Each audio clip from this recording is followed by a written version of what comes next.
Hey, what's cracking? This is Darren McDuffie, and I'm back with another episode of Coconut Oil Crusader. Today, we're going to be talking a little bit about the taste of coconut oil, so stick around and get ready. Hey, what's up? This is Darren McDuffie from CoconutOilCrusader.com, where we are cuckoo for coconut oil. And today, we're going to be talking about the taste of coconut oil. There's a lot of people out there who do not like the taste of coconut oil. Shame on them.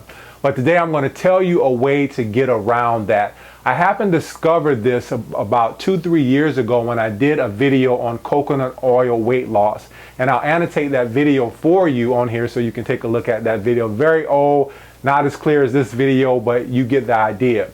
On that video, I have to be just going through the comments, and there were several comments about the taste of coconut oil, and some people were saying that they just had a problem with taking coconut oil just simply by dipping it into the container and just taking it with a spoon. So today I'm going to show you a way of getting around that.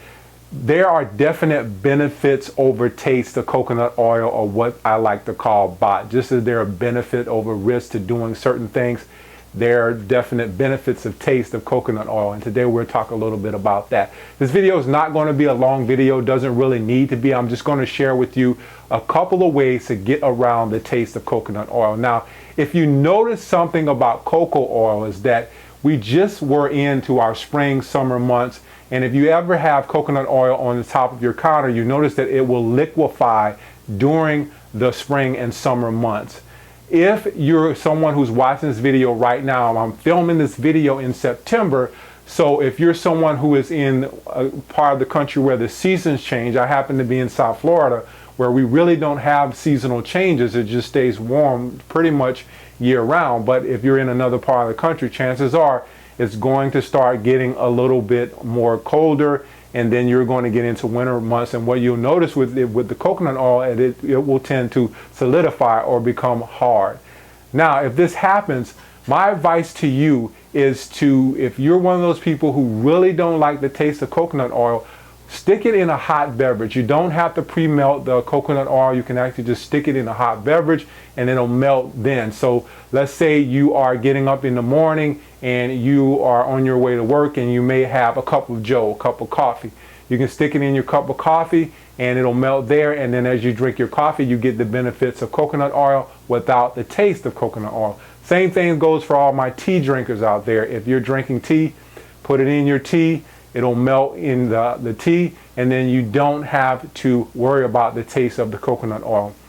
If you're someone who does not enjoy hot beverages, but you may enjoy a fruit juice, an orange juice, a guava juice, or anything like that, what I would advise you to do is to make sure that that particular beverage is at least room temperature. And then one thing you may also want to do is just pre-melt your coconut oil. So you're probably saying, how do I do that?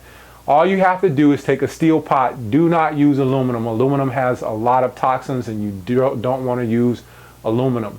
But take a steel pot and put a tablespoon of coconut oil, or however much you want to put in there. Put it in there and let it melt. Then make sure your beverage, your orange juice, your guava juice, your grapefruit juice, or whatever type of juice you like, make sure that it's actually room temperature. And then once the coconut oil melts, you want to put it into your room temperature beverage. Now, it may even solidify, but you remember that you have to drink it quickly. So what you may want to do, and take it a step further, is just take a shot. Take a shot, like a tequila shot, but just a cocoa oil shot. Take a small amount of your juice at room temperature, put a little bit of pre-melted coconut oil in there, and then take it real quick, and then you're done with it. Because chances are, if you put it into the juice, and it's not exactly room temperature, or you let it sit for a while, chances are it could solidify. And there's nothing worse than having chunks of coconut oil. I remember discovering this myself when I would put coconut oil into my protein shakes, and I never really realized that what I was doing was putting this cold beverage in ice and then throwing the coconut oil in there, and then once I consumed my protein shake, there would be chunks in there. I'm like, what the heck is this? coconut oil is to actually get cocoa oil capsules.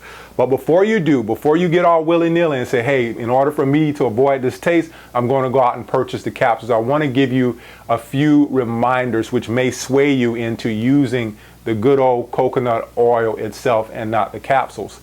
Now, the first thing is that coconut oil, the capsules are going to tell you to take 3 to 4 capsules per day. In all respects, 3 to 4 tablespoons of coconut oil kind of equates to 3 to 4 capsules. So you're going to go through a bottle of capsules pretty quickly. 3 to 4 capsules a day, pretty quickly. When you look at it, at about $20, a little bit more than $20 for some good top grade coconut oil capsules. Again, you're going to go through those pretty quickly. So you got to ask yourself, do I want to pay over $20 for something that's going to go and I'm going to continually keep taking it? Second thing is, most of the gelatin capsules are made out of bovine gelatin, which is they're made from the bones of cows. Now think about this.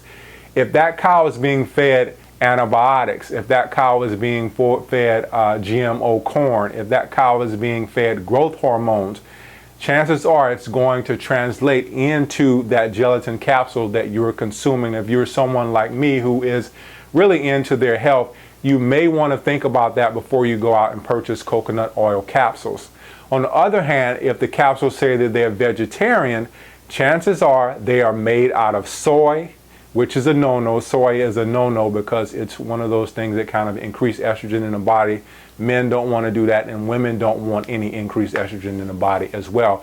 And the second thing is it might be made out of corn, and in most cases, many manufacturers are going to take the short route and go with genetically modified corn, and that's just something that you do not want to have in your body. Leave some comments below about your experiences with the taste of coconut oil, and if you have used any of these methods to get around the taste of coconut oil so that you can enjoy the benefit.